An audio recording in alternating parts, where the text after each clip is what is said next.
clase pasada habíamos estado viendo potenciales motores, bueno, potenciales evocados, y habíamos visto los visuales, los auditivos, los somatosensoriales y los cognitivos. Y ahora vamos a hablar de los potenciales motores. En este tipo de potenciales lo que se tiene es que se generan componentes asociados con movimientos. Entonces se registran antes y después de realizar una actividad motora. Y se tienen varias ondas particulares. Primero va a ser una onda negativa que va a iniciar un segundo antes de la contracción muscular y que se conoce como potencial de intencionalidad u onda N1. Y una onda positiva antes del movimiento que va a iniciar entre 50 a 150 milisegundos antes del movimiento. Entonces, antes del movimiento se tiene una onda negativa y una onda positiva. Y se va a tener una deflexión también negativa, que se va a conocer como potencial motor, y una última onda positiva al final, que normalmente se ve después de que se realiza la contracción.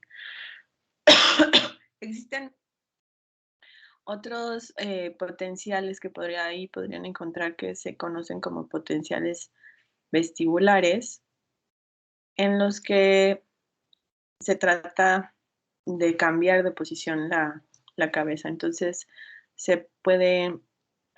normalmente son utilizados para investigación, pero se pone a la persona puede ser, por ejemplo, en una silla giratoria, o se le pide nada más que incline la cabeza, o en algún sistema de propulsión para generar movimientos bruscos y controlados en la cabeza.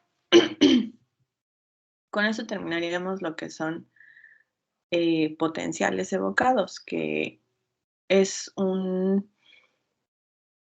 método en el que tú aplicas un estímulo, o bueno, se aplica un estímulo de diferentes tipos y se espera ver la respuesta en la señal de eje.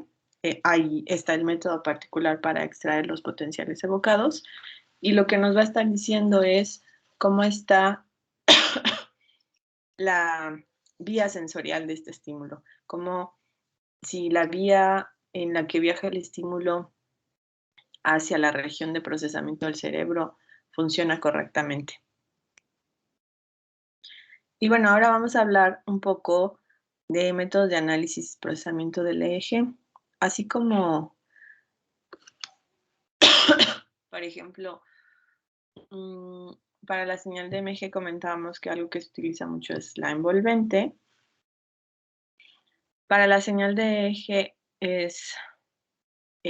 para todas las señales hay muchos tipos de procesamiento, pero, por ejemplo, en la señal de MG, pues sí se ve cuando hay contracción o no hay contracción. Si la amplitud disminuye, pues eso te puede estar diciendo, hablando de la activación del músculo. En el SG, pues puedes ver si hay deformación de las ondas, o aumenta, o hay variaciones en la frecuencia cardíaca. Pero en el eje es muy complicado ver información simplemente a partir de la señal. Sí se pueden calcular índices basados en la amplitud, pero en realidad, como vimos, en la señal de eje hay información en la frecuencia, que es toda esta información relacionada con los ritmos. Entonces, lo que se hace normalmente es calcular el contenido en frecuencia de la señal a través de la densidad espectral de potencia, la cual se puede calcular como la transformada de Fourier de la función de autocorrelación, y se pueden hacer promediación de espectros. Por ejemplo, Si se tienen varias señales, varios canales, o se está haciendo alguna actividad y se está registrando la señal de eje, normalmente no se calcula, por ejemplo, se está registrando el eje mientras están dormidos y no es que vayan a sacar una densidad espectral de potencia de toda la señal, de toda la duración mientras están dormidos. En los métodos de análisis de señales hay restricciones, por ejemplo, para la transformada de Fourier, que para poder aplicarla tienes que hacer ciertas aseveraciones sobre la señal, pero no requieres tantas muestras o una inmensidad de muestras como las que serían para que tendrías durante todo el sueño. Recordemos que el ancho de banda del eje puede ir hasta, puedo tener información, por ejemplo, hasta 60. Si me interesa, por ejemplo, ver la banda gamma, o que lo puedo poner más allá, pero normalmente si tengo un ancho de banda hasta 100 Hz es suficiente. Entonces el mínimo de frecuencia de muestra que yo podría tener son 200 Hz. Entonces tengo 200 muestras por segundo y entonces ahora tengo 3600 segundos en una hora y eso por 8 tengo una cantidad inmensa de muestras. No se requiere tomar todas las muestras de la señal de eje durante todo el sueño para calcular la densidad espectral de potencia, y entonces se toman segmentos. De hecho, se toman segmentos muy cortos. Por ejemplo, pueden ustedes estar haciendo igual analizando el eje y ver si logran ver la respuesta de imaginar un movimiento. O están poniéndole al sujeto imágenes y quieren evaluar a nivel de eje la reacción o los cambios en la señal de eje, que poniéndoles a la persona estímulos o imágenes agradables y desagradables o que le generen miedo y cuál es el cambio que se genera en el eje. Entonces las imágenes van a ser puestas durante poco tiempo, por ejemplo, un segundo o menos tiempo. Y entonces ustedes pueden tener ventanas cortas, por ejemplo, 5 segundos, 10 segundos de la señal de eje. Y, por ejemplo, en este caso, tendrían varios momentos en que tienen imágenes agradables y varios momentos en los que tienen imágenes desagradables. Y entonces lo que ustedes pueden estar haciendo es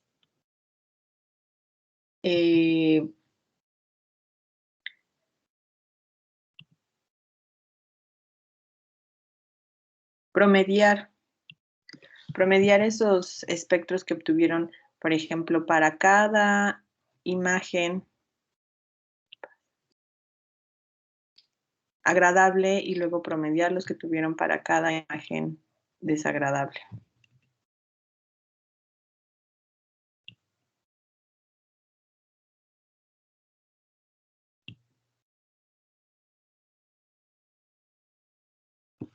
Entonces tienen varios espectros. Cada uno representa la respuesta de una imagen mientras estaban viendo la imagen, y lo que hacen es promediarlos. Entonces tendrán un espectro promedio, ¿ok? Con cierta variación, ¿ok? A eso se refiere la promediación de los espectros. Ahora ustedes pueden generar también histogramas de frecuencias, que sería algo de este estilo. Calculan, ustedes tienen su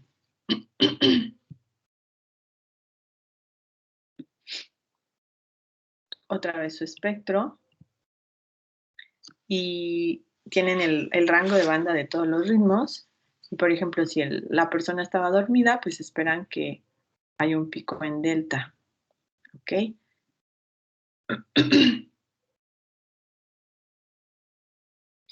Y calculan el área bajo la curva de esa densidad espectral de potencia y eso es lo que tienen en su histograma. Y pueden hacerlo para cada ritmo y generar este histograma de frecuencias. Y lo pueden hacer por electrodo o por zonas.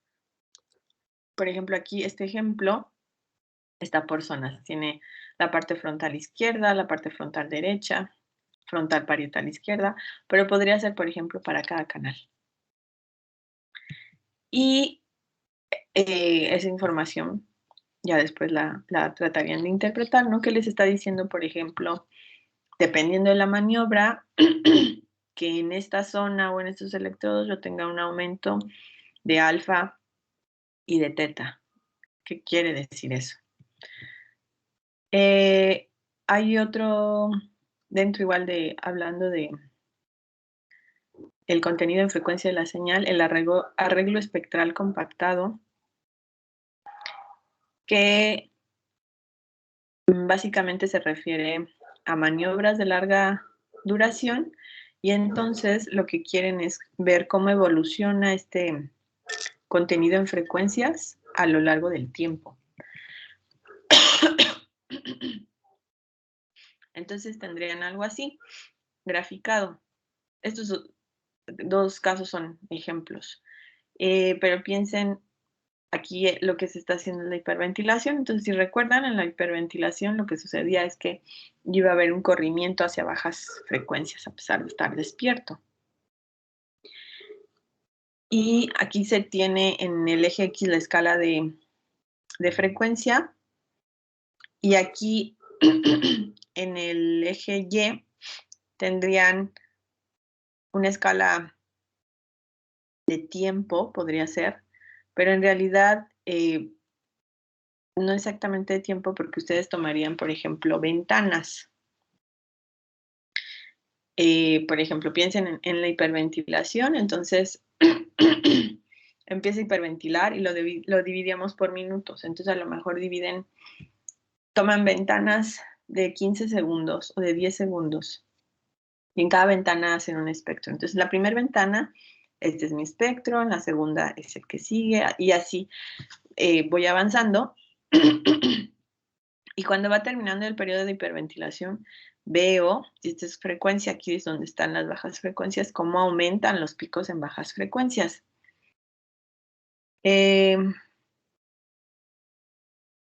Y esto se conoce como el arreglo espectral compactado, ¿ok?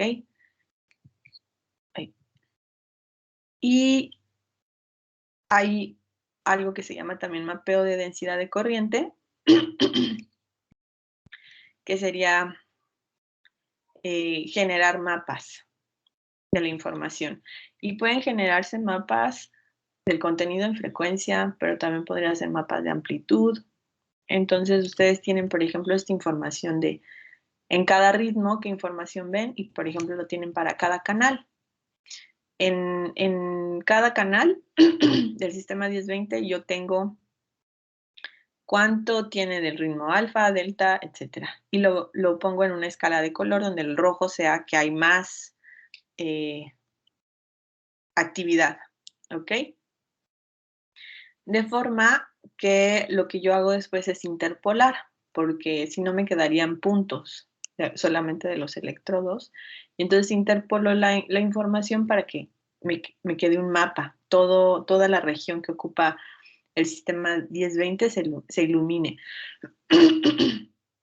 Y entonces igual en mi algoritmo puedo hacer que el mapa se mueva con el tiempo. Igual piensen en aquí tienen un mapa, por ejemplo, para cada ritmo. Cuánto tenía de delta, cuánto de teta, etcétera. Entonces tengo en este ejemplo particular hay más información de teta en esta zona. ¿Y eso qué quiere decir? Pero podría tener una animación, ¿no? Que esto cambie con el tiempo. Igual por ventanas, en el mismo ejemplo de la hiperventilación, y lo animo como el tiempo de duración de la hiperventilación, como se ve cómo va cambiando. Y esto, por ejemplo, se puede utilizar y se puede correlacionar con la parte de imágenes.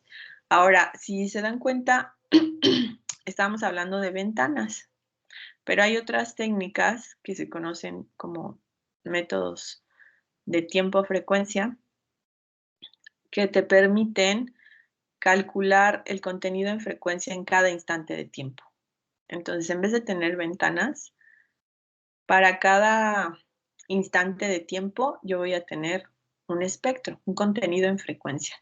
Y eso me va a permitir ver cómo es la evolución del contenido en frecuencia con el tiempo. Sería algo semejante a esto, solo que en el arreglo espectral compactado, aquí lo que tengo son ventanas y técnicas de tiempo-frecuencias, por ejemplo, el espectrograma, donde yo voy a estar viendo en un eje frecuencia y en un eje tiempo. Tiene ciertas limitaciones y hay varios métodos para usar o para representar la información en tiempo-frecuencia, ¿no? Uno básico es el espectrograma y la limitante que tiene es que no puedo tener buena resolución en ambas. O tengo buena resolución en frecuencia, pero sacrifico la resolución en tiempo. Es solo para que tengan una idea de lo que se puede hacer. Obviamente este curso no es de procesamiento de señales, pero que tengan un panorama de lo que pueden hacer. Entonces, en este mapeo cerebral, pues me permite el generar una imagen, tener una interpretación más sencilla. Por ejemplo, si es un estímulo visual, yo espero que veo todos mis ritmos en este tipo de mapas y lo que espero que se ilumine cuando estoy poniendo el estímulo, pues es la parte occipital, ¿ok? Entonces se genera el modelo de la cabeza, se presenta información en forma de mapas en 2D y en 3D. Se pueden identificar los electrodos y se pueden hacer las mediciones en diferentes puntos. Era lo que les decía, si es una maniobra muy controlada, donde el estímulo es particular y ya saben exactamente dónde es el procesamiento de la información, pues pueden colocar pocos electrodos. Si lo que se está tratando de estudiar es un proceso más complejo,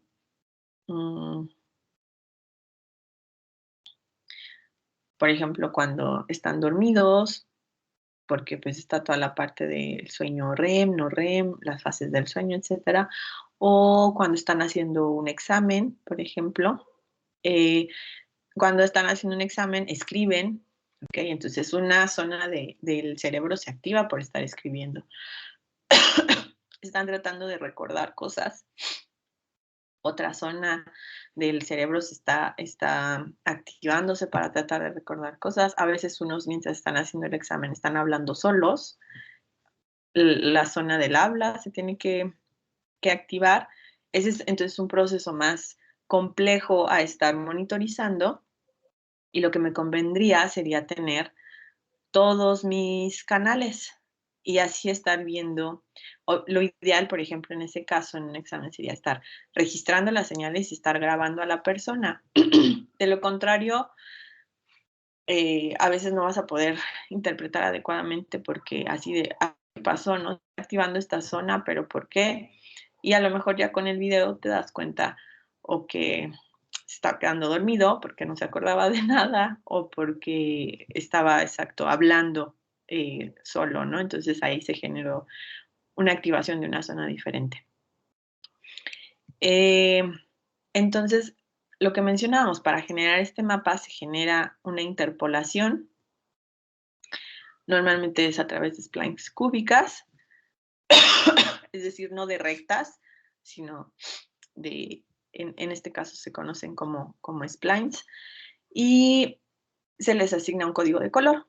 Normalmente los colores rojos quiere decir que tienen mayor relevancia, mayor valor, y los colores azules son los que se acercan a 0.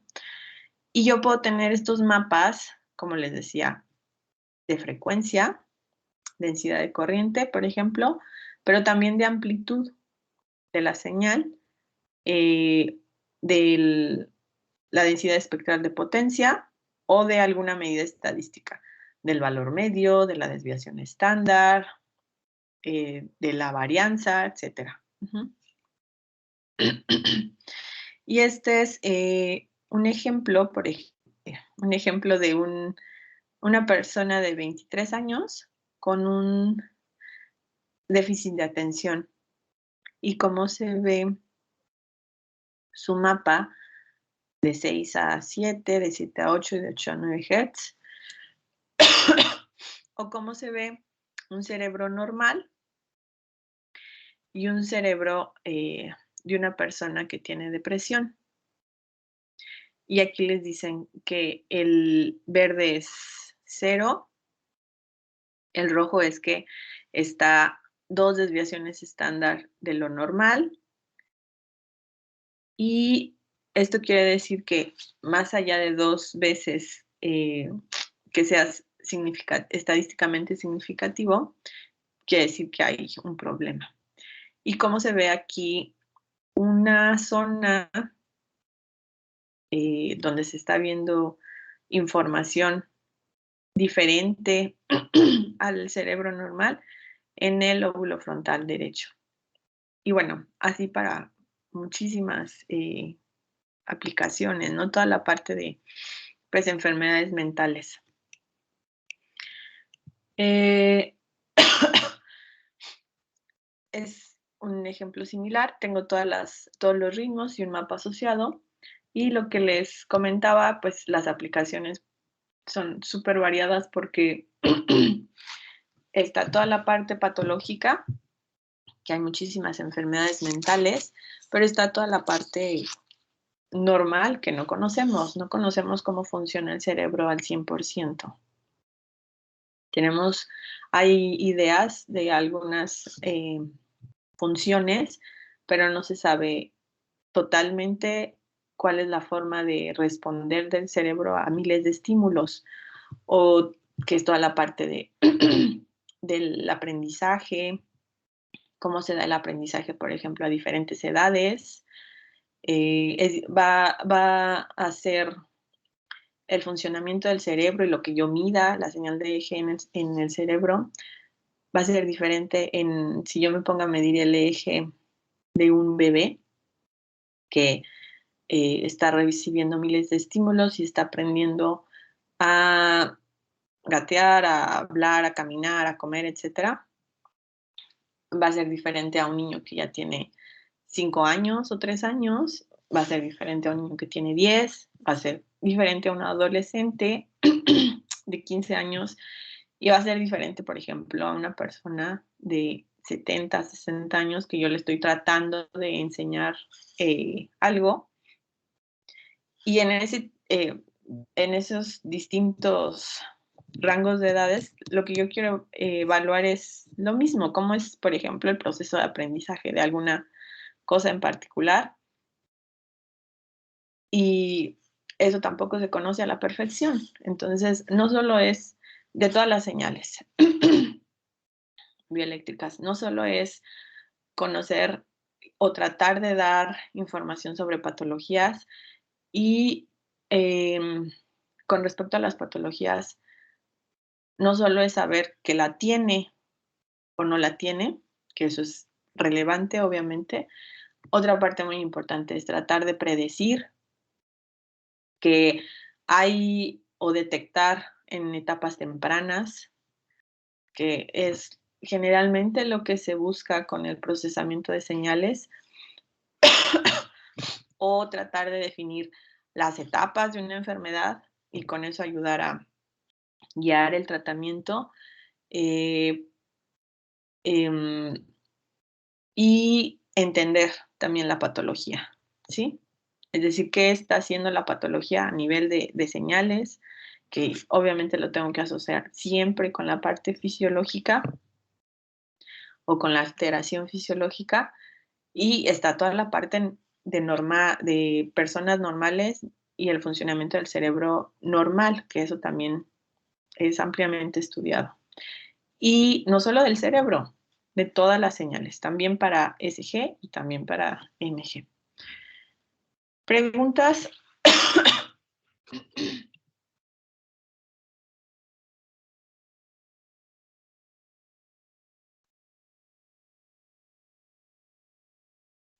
Doctora, yo tengo una duda. Ay, perdón, yo siempre con mis preguntas. Pero cuando una persona habla diferentes idiomas, ¿también se activa diferentes partes del cerebro o solamente una?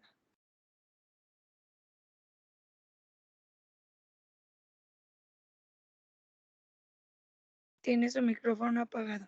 Perdón. Perdón. Antes de contestarte, creo que tú me habías preguntado lo del daltonismo. Sí, fui yo también. Sí, lo que se altera son las células que perciben el color, ¿no? Entonces son los conos, a veces se tiene alteración solo de algunos tipos y pueden solo detectar el rojo y el verde, o el verde y el azul, o pueden estar alterados todos y entonces la persona puede ver nada más como en niveles de grises, pero sí son las células que perciben el color las que se ven alteradas. Y con respecto a los idiomas, eh, sí se van a activar zonas, no sé a qué te refieres. Si se activa, por ejemplo, si yo estoy, si la pregunta es, estoy hablando en español y luego me paso a hablar inglés, ¿hay un cambio en las zonas que se activan? Sí tiene que haber un cambio. Y va a depender también de el nivel, porque si ustedes, por ejemplo, hablan otro idioma o están aprendiendo otro idioma y están practicando cuando hacen el switch, si no lo dominan perfectamente, lo que hacemos es, estamos hablando y se nos olvida una palabra y nos estamos intentando acordar. Entonces no va a ser la misma activación que yo vea cuando estoy hablando en inglés que cuando estoy hablando en español, porque en español yo sé las palabras y más bien estoy pensando en la idea que quiero transmitir, pero cuando estoy hablando, por ejemplo, en inglés y si no lo domino a la perfección, estoy pensando en cómo se dice esta palabra o creo que ya me equivoqué en la gramática. Y ustedes se dan cuenta, ¿no? Cuando hablan en otro idioma, a veces hablan más lento o más pausado.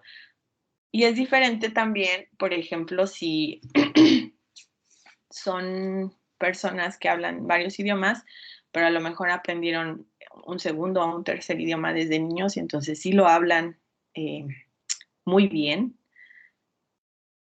Y entonces no se va a dar esta situación de que que están pensando mucho en la gramática o en las palabras, etcétera. No va a ser igual porque lo están hablando. O a veces lo que sucede es que se mezclan las palabras, ¿no? Tú quieres estar hablando en un idioma y no te acuerdas cómo se dice la palabra y la dices en otro idioma. Y pues muchos idiomas se parecen, ¿no? Entonces, pero sí, obviamente la activación del cerebro va a ser diferente. ¿Alguna otra pregunta? Súper. Gracias.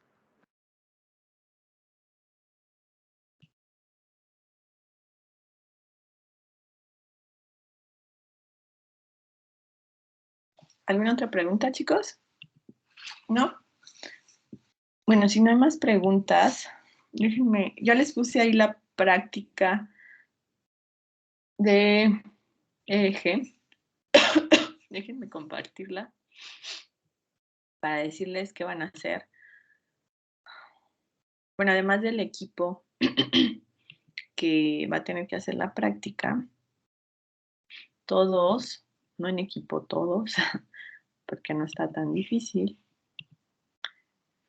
van a tener que hacer una actividad individual que va a consistir en calcular el contenido en frecuencia del eje. Entonces está la introducción y las maniobras que tienen son ojos cerrados, abiertos y otra vez cerrados para ver principalmente pues lo que pasa con la onda alfa. Y luego si tienen, aquí necesito ver las señales de Biopac, porque obviamente esta práctica es pensada para que ustedes vayan al laboratorio y la implementen. Necesito ver qué hay no me acuerdo, y no alcancé a revisar la señal. las señales de Biopac, pero más tarde les comento, o el día de mañana, lo que tienen que hacer es seleccionar de forma individual 2 maniobras, por ejemplo, ojos cerrados y ojos abiertos, obviamente no los 2 ojos cerrados, y calcular la densidad espectral de, bueno, no particularmente la densidad espectral de potencia, sino, déjenme compartirles el PowerPoint otra vez. El contenido en frecuencia de la señal. Pueden buscar formas para calcular la densidad espectral de potencia, pero no es forzoso. Pueden calcular la transformada de Fourier.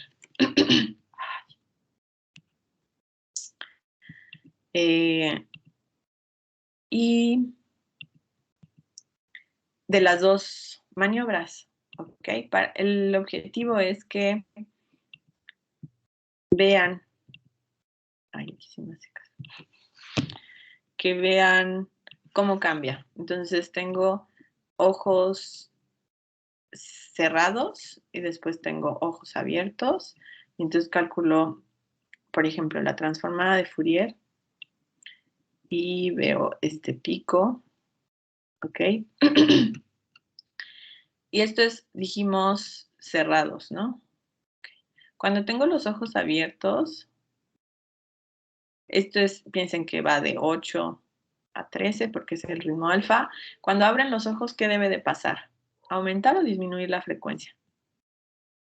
¿Qué pasa, Alejandra?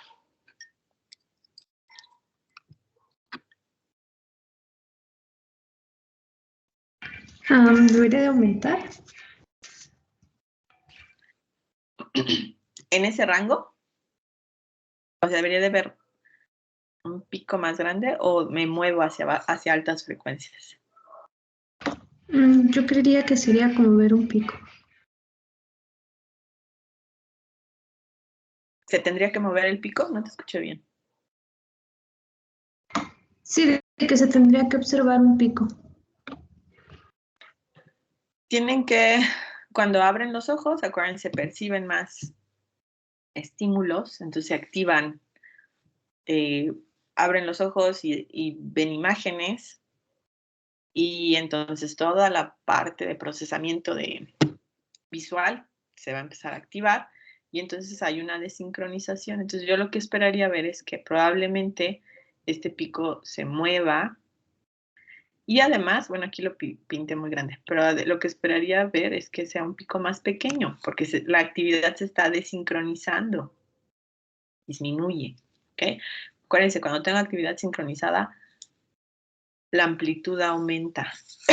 Y si tengo actividad sincronizada, es decir, si está haciéndose solamente, es difícil decir que una cosa individual se está procesando en el cerebro, pero si está como muy acotado, voy a ver mucho contenido en frecuencia en ese rango de banda. Cuando yo recibo un estímulo diferente, mi ritmo cambia, mi ritmo cerebral, porque estoy ocupando mis neuronas para otras cosas. Entonces, las que estaba ocupando para tener los ojos cerrados, porque es muy difícil aislar que ustedes tienen los ojos cerrados, ok, pero están pensando, ¿no? O están acordándose de algo que no hicieron o algo que van a hacer.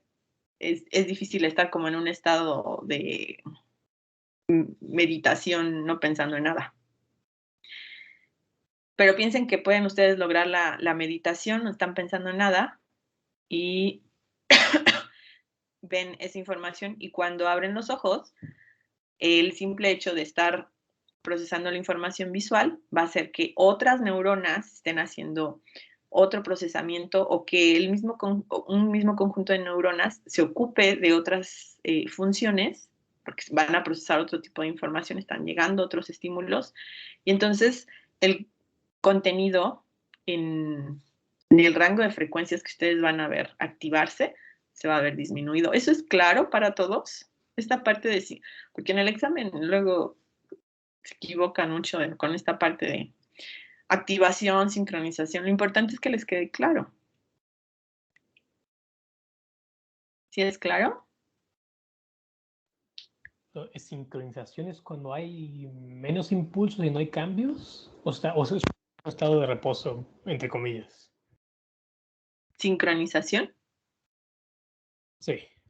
Sincronización es que muchas de tus neuronas están haciendo una misma actividad.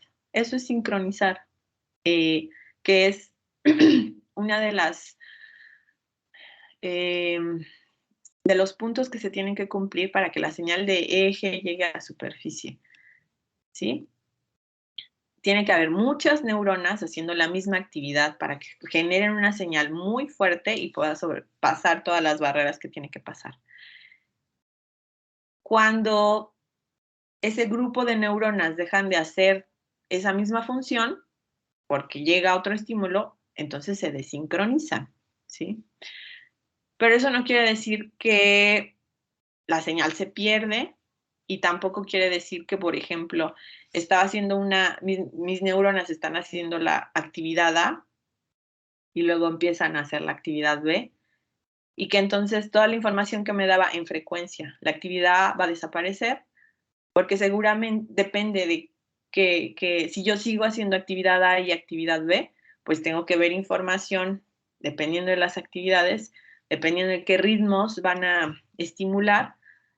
Eso lo debo de ver en la frecuencia, pero de menor importancia, porque son menos neuronas las que están haciendo ahora.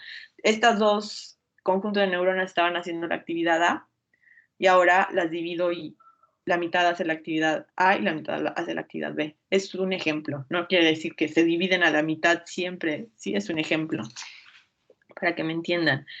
Y entonces, la señal que generaban todas estas neuronas trabajando en la actividad A, obviamente es una señal con cierta magnitud, en un cierto rango de frecuencia que depende de la actividad.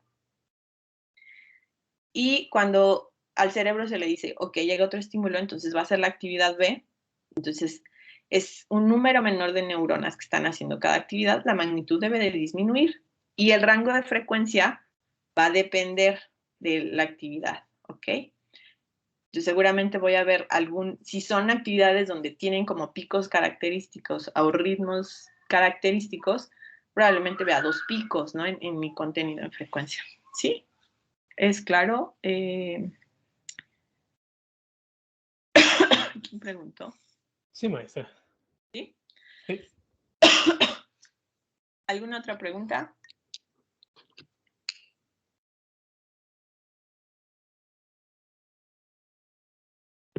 ¿No? Bueno, entonces vamos a pasar a ver un tema nuevo que está relacionado con la actividad neuronal, pero es otro tipo de señal.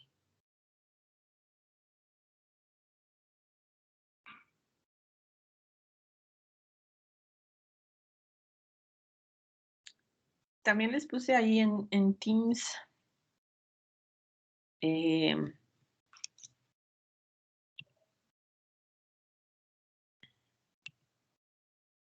un documento que se llama Proyecto IBB. No les he puesto la entrega de lo de los filtros, así asignada, pero ahí ya pueden ver lo que tienen que hacer. Ok, entonces revísenlo, por favor.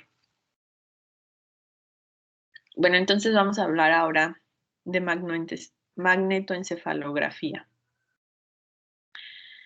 que va a ser el registro de información que está relacionada con la parte neuronal, pero no voy a estar registrando corriente eléctrica, ¿no? Actividad eléctrica como en el EEG, sino voy a estar registrando el campo magnético que se genera por estas corrientes eléctricas. Entonces, por ejemplo, tengo potenciales postsinápticos excitatorios de dendritas en columnas corticales que van a crear corrientes primarias y corrientes secundarias. Y estas corrientes secundarias van a ser las que yo mido por el eje, el electroencefalograma y están influenciadas por el tejido, por todas estas capas que atenúan la señal. Y también se va a estar generando un campo magnético perpendicular a la corriente primaria. ¿Sí? Siempre que yo tengo un flujo de corriente, va a estar generando un campo magnético que es perpendicular a ese flujo de corriente. Este campo magnético es el que se va a medir con la magnetoencefalografía y no va a estar afectado por el tejido, no va a estar afectado por todas estas capas, ¿ok? Y entonces, por ejemplo, yo tengo potenciales de acción que se van propagando, tengo la parte de la sinapsis y tengo potenciales postsinápticos. Recordemos también que para eje, otro punto para que yo pueda ver la actividad en la superficie, considerando actividad o registro de eje de superficie, es decir, no invasivo, en realidad estoy registrando información de los potenciales postsinápticos. Entonces, se da este potencial postsináptico, aquí tengo el flujo de corriente y tengo un campo magnético. ¿Okay? Entonces, este campo magnético que es perpendicular a todos los flujos de corriente que se están dando por la actividad neuronal son los que voy a querer detectar. Entonces, en el magnetoencefalograma voy a estar viendo actividad de corriente intracelular y en el EEG en realidad estoy viendo corriente extracelular. ¿Ok? Esta es la diferencia, ¿no? La corriente intracelular es la que fluye, por ejemplo, a través de las dendritas y es la que va a estar generando principalmente el campo magnético. Y aquí está un ejemplo de cómo se tienen, recuerdan ustedes que en el eje yo tenía esta formación de dipolos de forma tangencial y de forma radial. Y cómo lo voy a tener en el magnetoencefalograma, ¿okay? Que se abrevia MEG. No se confundan con el EMG, por favor, por favor. Entonces, así se generarían cuando estoy hablando del magnetoencefalograma de forma tangencial. Y esto es básicamente lo que se va a tener. Se genera corrientes, se generan dipolos y se genera un campo magnético. Y yo voy a tener un sistema que debe de ser capaz de medir estos campos magnéticos. Entonces aquí, como ven, tengo algo que se llama gradiómetros, que básicamente van a ser arreglos de bobinas. Y tengo entonces tengo bobinas, por ejemplo, de entrada, que van a ser los que básicamente funcionaran como sensores. Y tengo un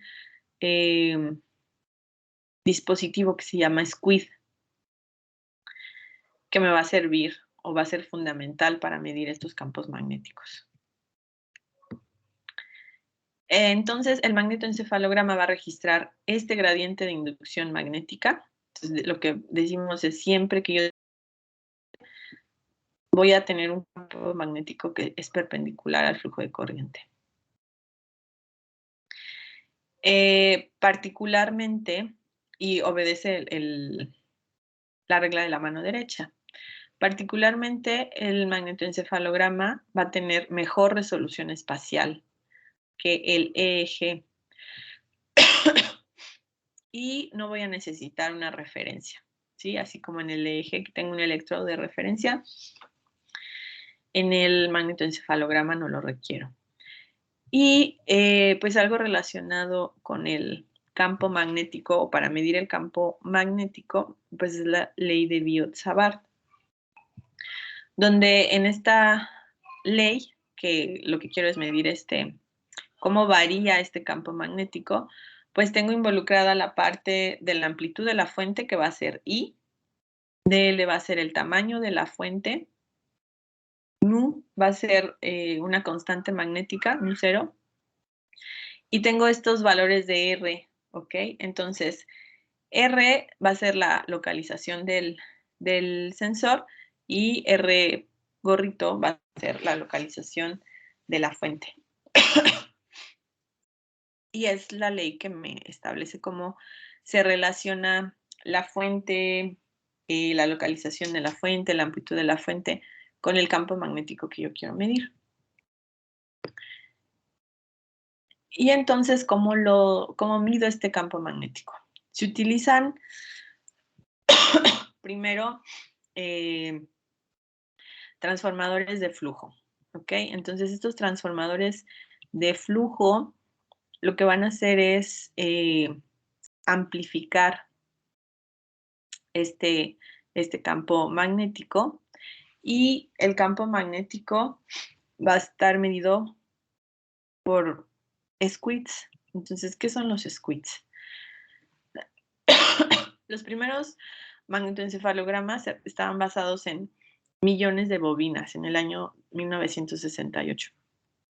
Pero en el 94 empezaron a utilizarse o a incorporarse los sistemas que incluían los squirts, que son dispositivos de interferencia cuántica superconductores.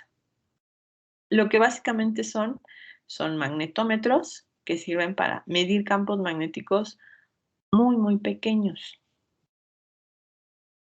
Y entonces, esto es lo que veríamos si nosotros abriéramos un magnetoencefalograma. Esto es lo que tendríamos. Esta parte de las bobinas, que son los sensores, y los squirts. Entonces son superconductores, dispositivos superconductores. ¿Qué es lo que se tiene particularmente? Estos sensores o bobinas que funcionan como sensor tienen puntos de calibración, y debido a que son superconductores, pues tienen que estar a una temperatura muy, muy baja, y para eso tienen que estar inmersos en un sistema de enfriamiento que está basado en helio líquido, ¿ok? Para propiciar su superconducción. Entonces, dentro de este sistema lo que tienen es hielo líquido y está obviamente aislado térmicamente del exterior. ¿Cómo? A través de un espacio de vacío que está todo alrededor de él. Si ustedes lo ven aquí, el espacio que genera vacío, para aislar térmicamente el interior del exterior, ¿ok? Y entonces, esta parte se conoce como dewar, y pues lo que tiene es esto, es un aislamiento para contener los sensores y los squirts, y las paredes están aisladas por este espacio al vacío, ¿ok? Este es otro diagrama de lo que se tiene. Están los sensores, los cables y el hielo líquido. Y aquí lo que ustedes ven, por ejemplo, estos son los sensores, ¿ok? Los squirts. Si pudiéramos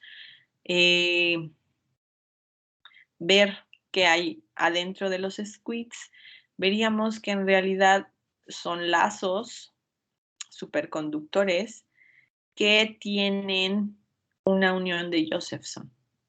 En realidad tienen dos uniones de Josephson, ¿ok? Entonces, tienen es un lazo superconductor y tiene dos uniones de Josephson. Entonces, lo que tienen que investigar, no se los voy a explicar, lo van a investigar y lo comentamos, es particularmente, uno, qué es esta unión de Josephson y cómo funcionan los squirts, cómo permiten medir el campo magnético. ¿Cómo se hace esta medición de campo magnético utilizando los squeeze?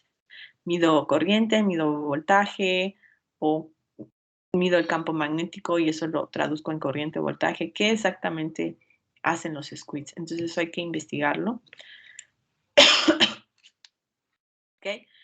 Y es rápido, entonces nada más buscan cómo funcionan los squeeze y entonces mañana lo comentamos. Entonces asumamos que ya sabemos cómo funcionan los squeeze y tengo el arreglo de los squeeze, tengo este flujo de corriente y mi campo magnético que va a ser detectado por los squeeze. Ahora, decíamos, si recuerdan la primera diapositiva, lo que yo tenía es esta parte de gradiómetros y después la parte de los squeeze. Lo que voy a tener básicamente es que voy a tener bobinas. Entonces, para medir el flujo magnético, puedo tener magnetómetros donde voy a tener una bobina simple, ¿ok? Entonces, estas bobinas lo que van a hacer es transformar el flujo magnético que pasa a través de la bobina superficial en una corriente eléctrica pequeña que esta intensidad de esta corriente pequeña va a ser medida después por los squeeze. Entonces, los magnómetros perciben este flujo magnético y lo pasan hacia los squeeze. Cuando estoy hablando de magnetómetros, tengo una bobina simple, ¿ok? Y entonces la bobina va a medir este campo magnético local. Y cuando estoy hablando de gradiómetros, lo que estoy haciendo es que estoy diciendo que voy a medir una diferencia en el flujo magnético entre dos puntos en el espacio, ¿ok? Y yo puedo tener gradiómetros axiales y gradiómetros planares. Cuando estoy hablando de un gradiómetro axial, quiere decir que está orientado radialmente, es decir, en el eje Z con respecto a la cabeza, y puedo tener gradiómetros de diferente orden. Por ejemplo, si estoy diciendo que tengo un gradiómetro de primer orden, es porque tengo dos bobinas y se va a calcular la primer derivada del flujo magnético que se está midiendo localmente, ¿ok? ¿Cómo se hace esta primer? Igual y tal vez no es tan evidente, pero en realidad cuando ustedes quieren implementar una derivada, y si ustedes se acuerdan de cálculo diferencial, lo que están haciendo es una diferencia. Entonces, cuando decimos la primer derivada, en realidad lo que están haciendo es calculando la diferencia entre estas corrientes opuestas que se están midiendo en cada bobina. ¿Okay? Entonces, por eso se tiene el gradiómetro de primer orden, porque se tiene una primer diferencia. ¿Ok? Y puedo tener también los gradiómetros acomodados de forma planar. Ahorita vemos cómo se ven. Entonces, estos estarían de forma axial. Aquí está. Entonces, tengo el magnetómetro, el gradiómetro axial o el gradiómetro planar. ¿Ok?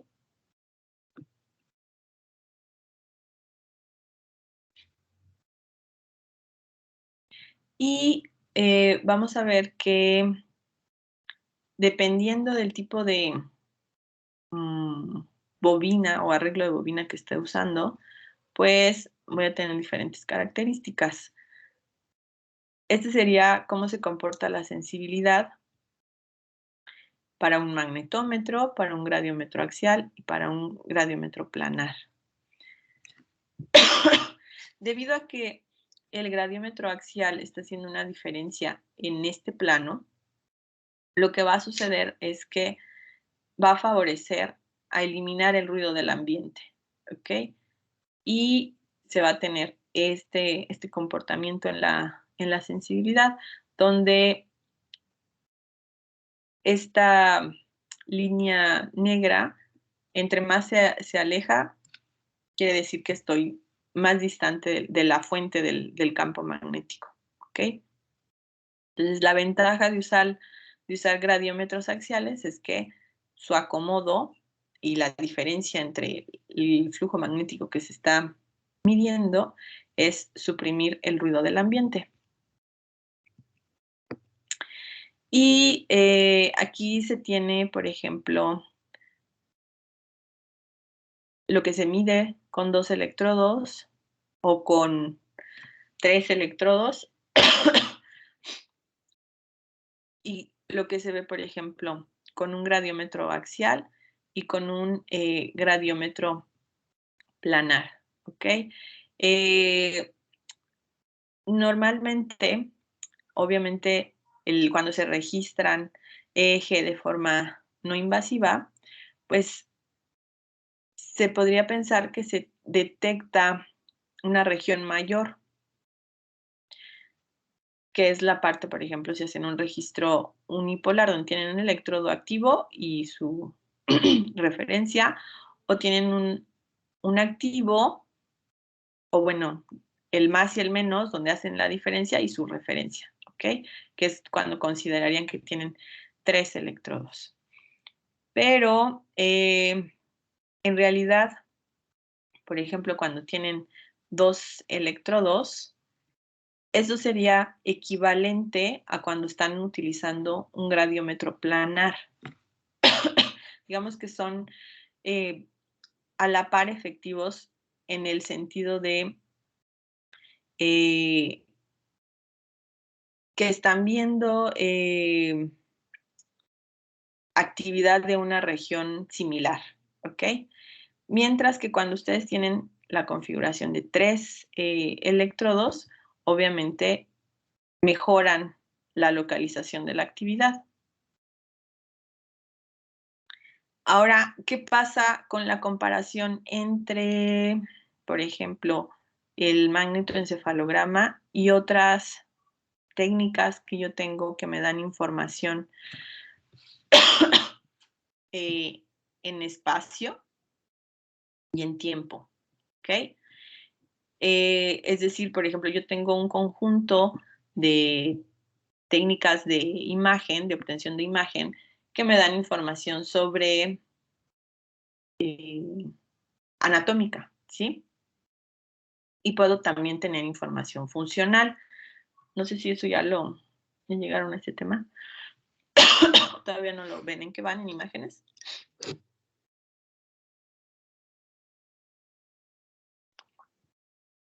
¿En qué van, chicos? ¿En qué tema van? ¿No están tomando sistemas de imagenología? Sí, acabamos de resonancia magnética. Ok. Bueno, entonces ya vieron TAC, ¿no? Y rayos X. Sí, ya. Entonces después les van a hablar de PET y de SPECT, ¿no? De imágenes funcionales. Y aquí tenemos como uno, el color indica qué tan invasivo es, ¿no? Y el IEG es el eje invasivo, el eje es el eje de superficie, MRS es espectroscopía por resonancia magnética, la resonancia magnética funcional, tomografía por emisión de positrones y también espectro. En realidad, EEG e IEG solo es señales. Todas las demás son imágenes. Y aquí se pone en comparación la información que me da el magnetoencefalograma. Por ejemplo, resolución en tiempo quiere decir en el tiempo qué tan rápido yo puedo ver cambios o qué tan rápido en tiempo me está dando información mis diferentes sistemas. Y vemos que todas las técnicas de imagen no compiten en resolución en tiempo.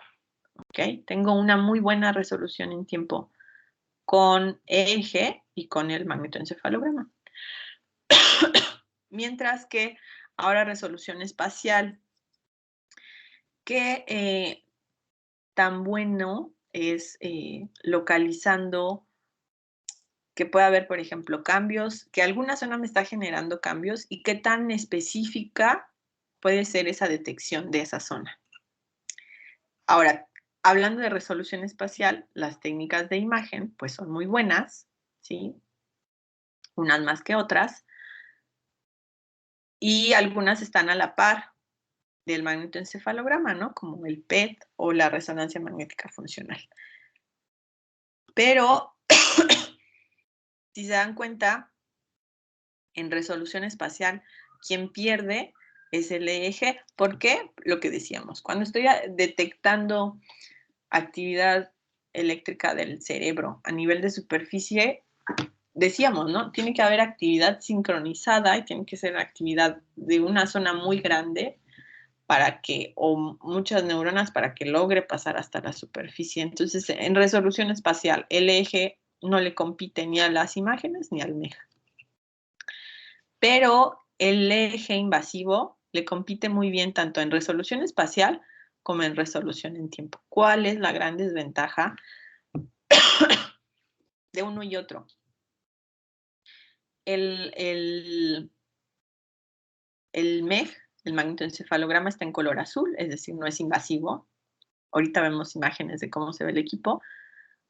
Obviamente, el EEG invasivo, entonces por eso está en rosa, rojo, que es una de las principales diferencias. Y bueno, la otra es pues el precio.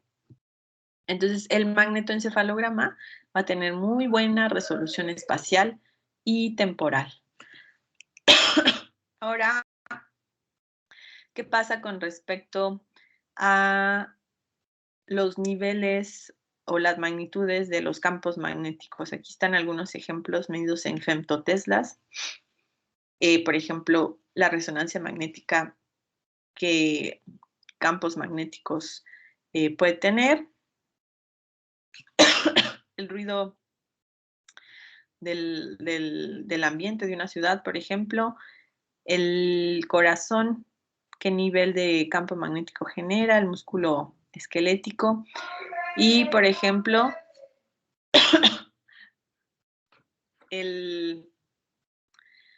la parte de las respuestas evocadas o actividad que genera algún foco epiléptico está en este nivel. Ay, discúlpenme, los vecinos tienen, creo que, cumpleaños.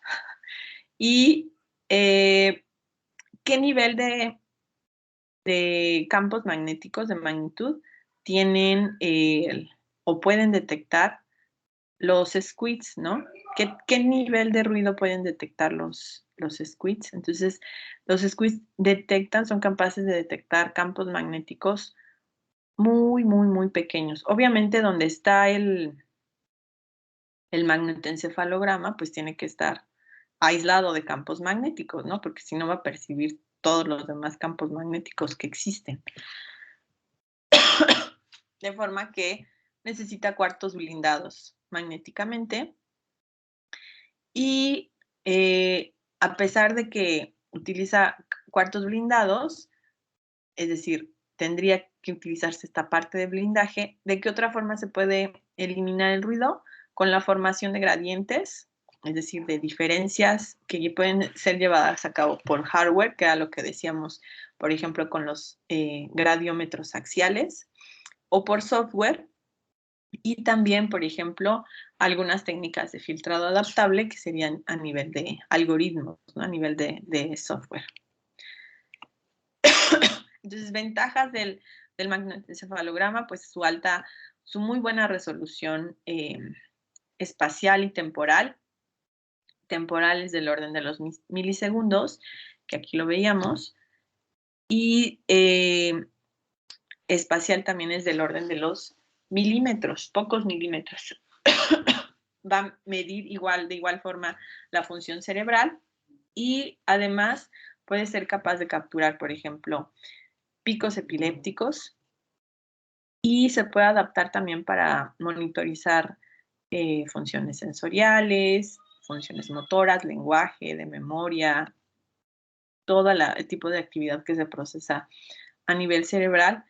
Otra ventaja es que es no invasivo y en comparación con un invasivo que requiere una colocación precisa, pues digamos que es más fácil de usar.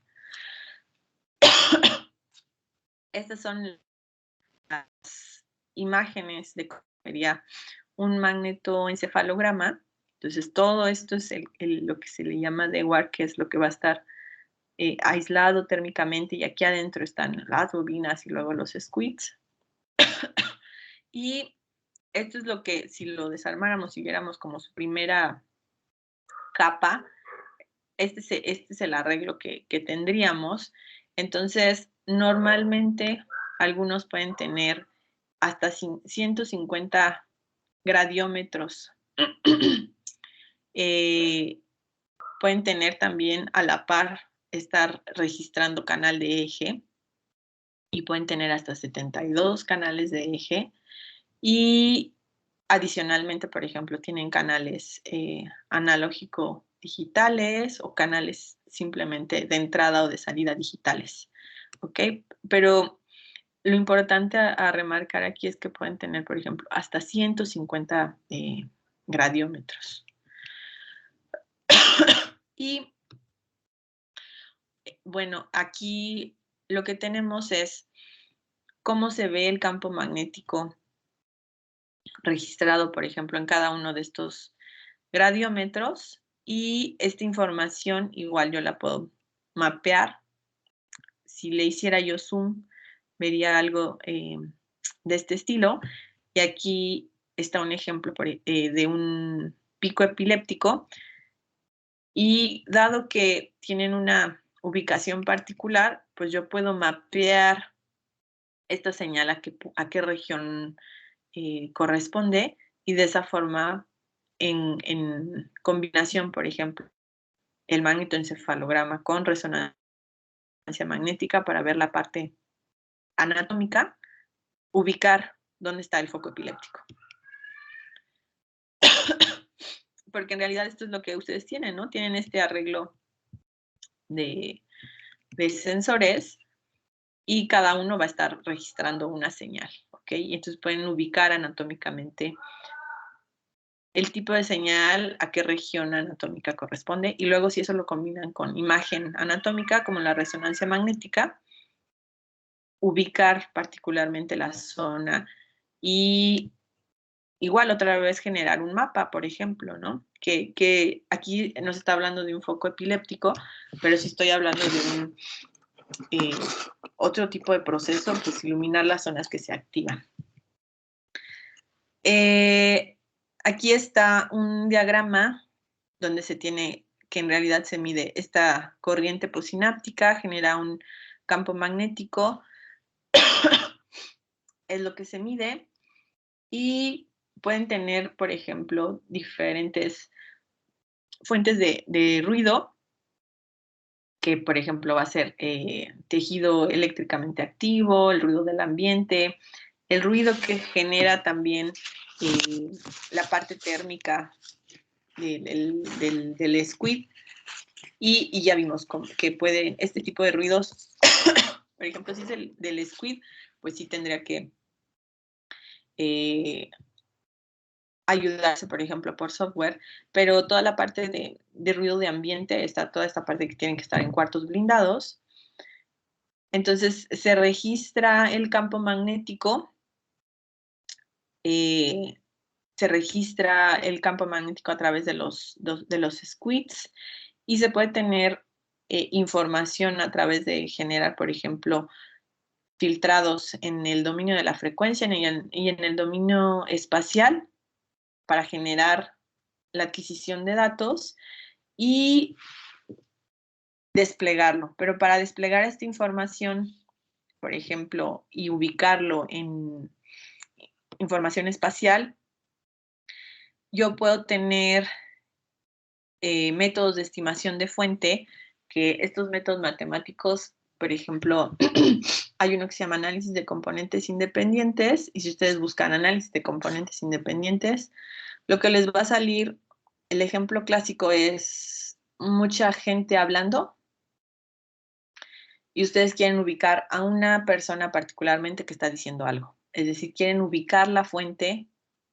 de actividad, de una actividad particular, que en este caso puede ser sonido. Entonces hay diferentes métodos de estimación de la fuente que pueden combinarse con información anatómica, por ejemplo, de la resonancia magnética, o modelos de propagación hacia atrás, igual encaminados a detectar fuentes para después tener un despliegue de la información, ¿no? Visualizar la información, tanto información del campo magnético y que me hable de información anatómica. ¿Qué activación de campo magnético, cuánto campo magnético se está generando en una región anatómica particularmente? Déjenme, les pongo unos videos sobre esto. ¿Dudas? Bueno, además de cómo funcionan los squids. ¿No hay dudas? Yo tengo una duda. Parece un estudio bastante complejo. Cada vez que hacen un estudio tienen que rellenar de nitrógeno líquido o cómo se hace actualmente para enfriarlo. Es helio y no se tiene que rellenar cada vez. O sea, es un sistema que se tiene que estar obviamente cuidando que esté en condiciones óptimas, se tiene que estar monitorizando la temperatura, pero no, o sea, se llena y se monitoriza que esté en condiciones adecuadas, pero no es que se tenga que estar llenando cada vez porque no se vacía, ¿sí? Y está aislado. Ok, gracias.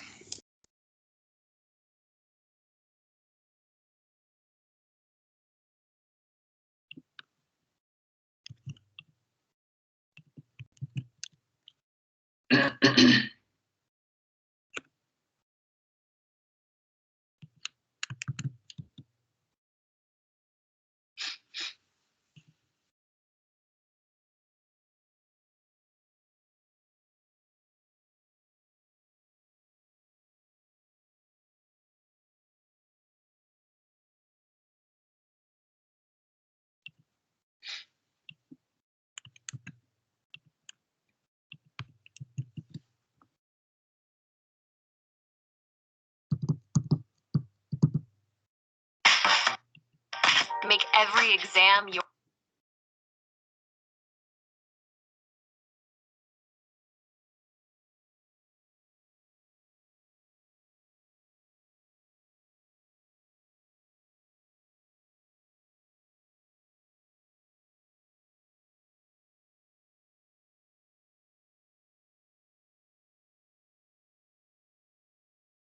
memories and perceptions and everything, thoughts and feelings and memories and perceptions and everything else has happened.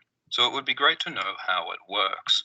The obvious way to see how something works is to pull it out, open it up, and have a look. But when you do that with a brain, it stops working and tends to upset its owner. So what we really need are ways to... Sí, ven y sí escuchan, ¿verdad? Sí, doctora. Study brains while they are working inside people's heads, which isn't easy, but can be done with a range of different brain imaging techniques. One of the popular techniques is MEG, magnetoencephalography, which is much less scary than it sounds. Magneto means magnetism, encephalo means brain, and ography means images. So magnetoencephalography means images of the magnetism of the brain. Because the brain is made up of billions of cells called neurons. When the brain does stuff, these neurons are sending electrical signals to each other, which, like all electrical signals, generate magnetic fields. Magnetoencephalography measures and locates these magnetic fields, which indicate the electrical activity of neurons, which is the activity of the brain. With magnetoencephalography, we can see the brain working as it is working inside someone's head. The magnetic fields caused by brain activity are tiny and faint, so we measure them with highly sensitive magnetism detectors called squids, just like you'd use a highly sensitive microphone to measure a very quiet sound. If you were measuring a very quiet sound, you'd have to do it in a very quiet room, or else you couldn't hear the sound over the noise of air conditioning next door and cars down the road. and you get the same problem detecting the brain's magnetism over the magnetism coming from nearby phones and computers and from the Earth itself. To block out this noise, MEG is performed in a shielded room built with thick layers of metal that block magnetic fields from outside. Another complication is that squids, our supersensitive magnetism detectors, only work when they're cooled down to about minus 270 degrees Celsius, which is almost the absolute coldest that it is possible for anything to be. Liquid helium can be used to keep the squids this cold.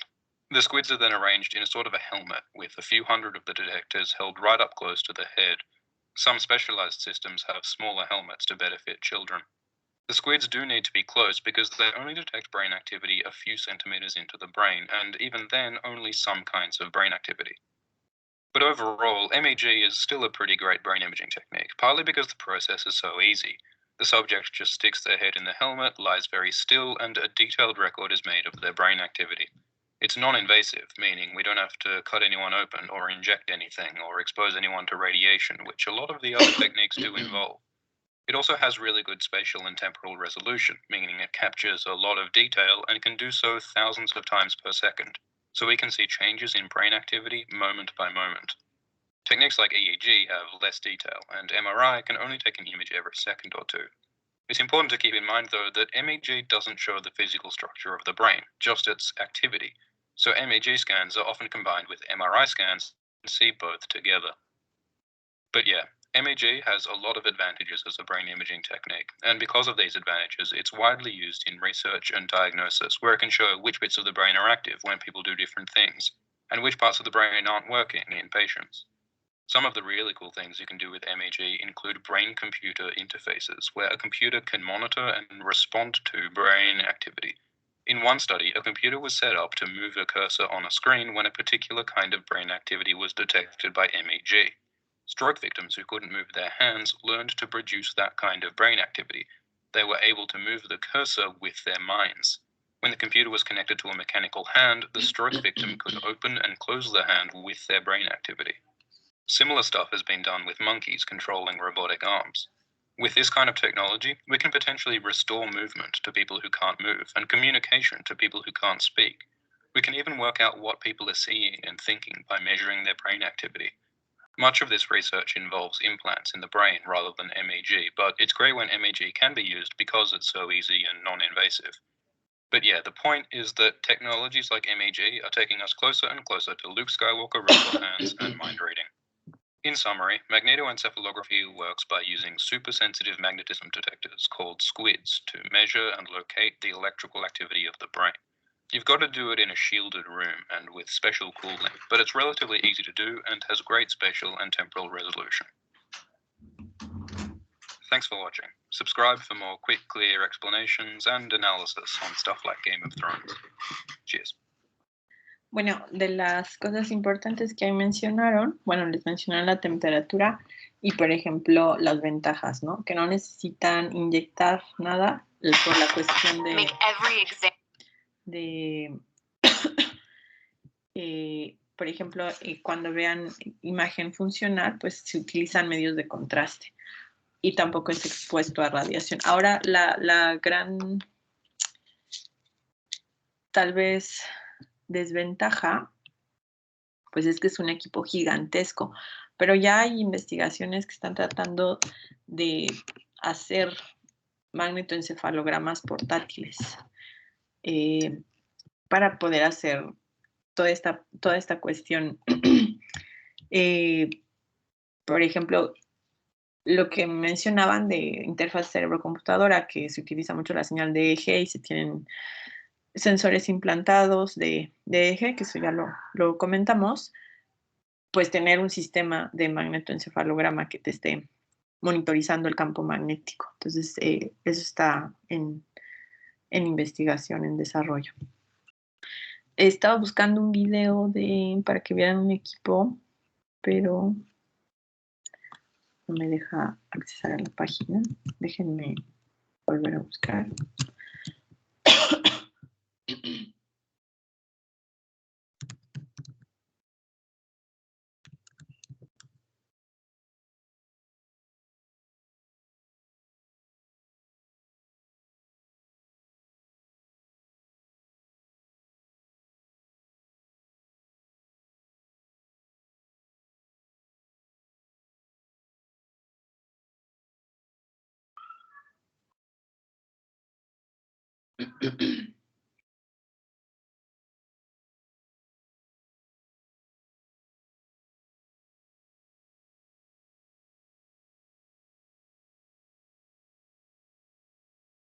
Aquí hay un video de cómo se ve un equipo. Déjenme se los comparto.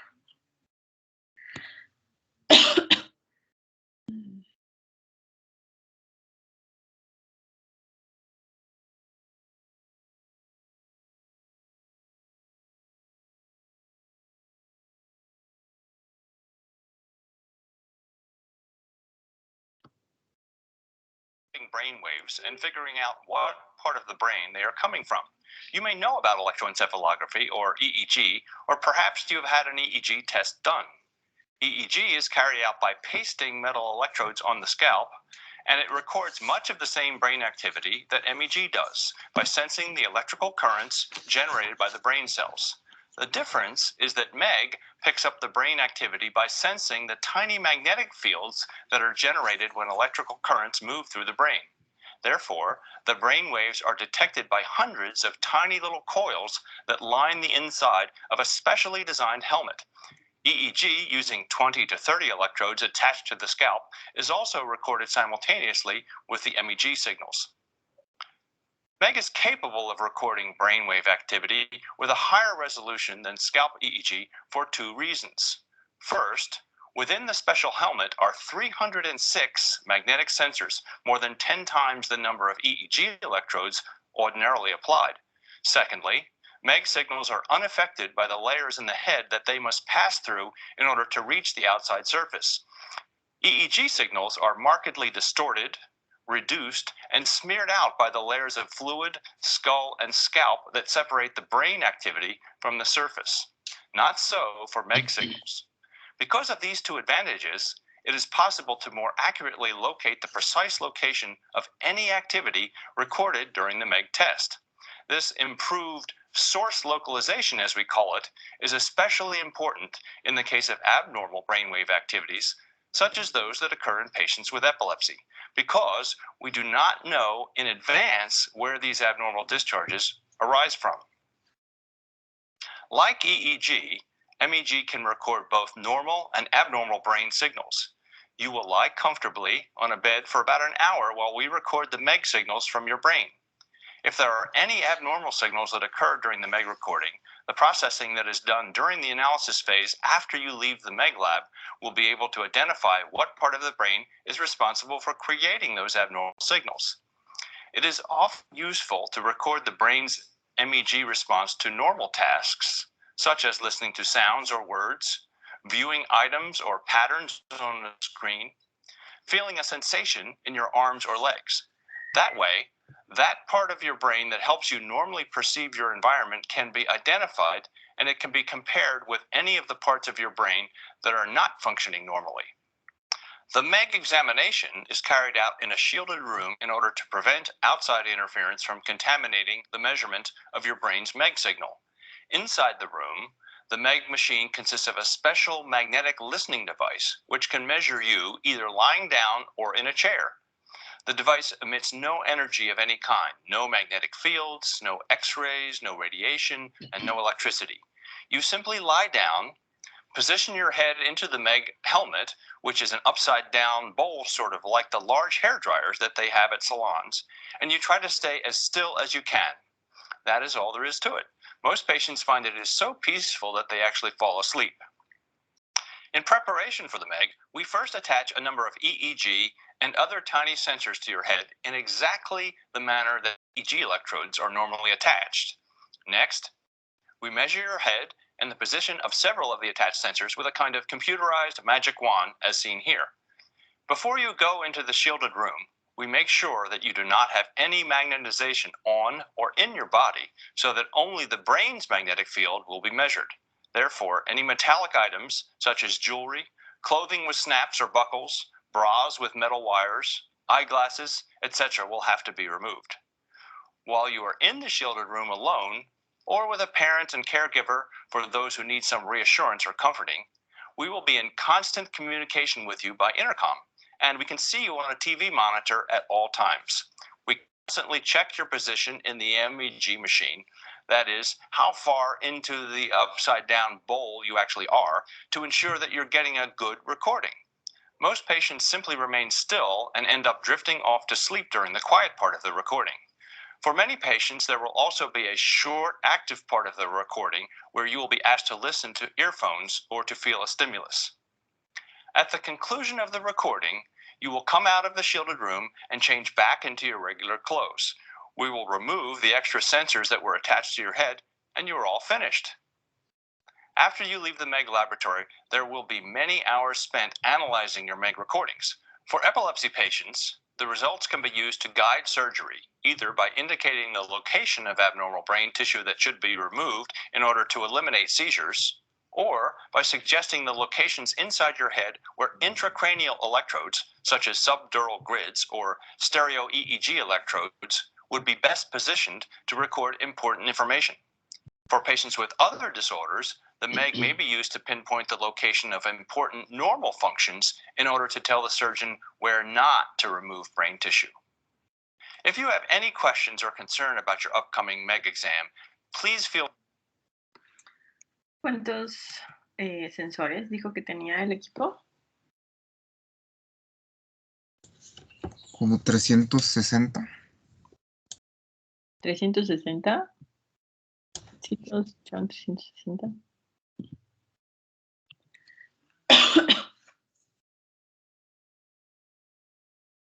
Ok, entonces obviamente pueden tener muchos sensores. Y bueno, era para que vieran cómo se veía el equipo. Hablo más que se vio el equipo. Y pues ese es el magnetoencefalograma. ¿Alguna pregunta? ¿No hay preguntas? Si no hay preguntas, entonces pues lo dejamos hasta aquí. Ya lo que sigue es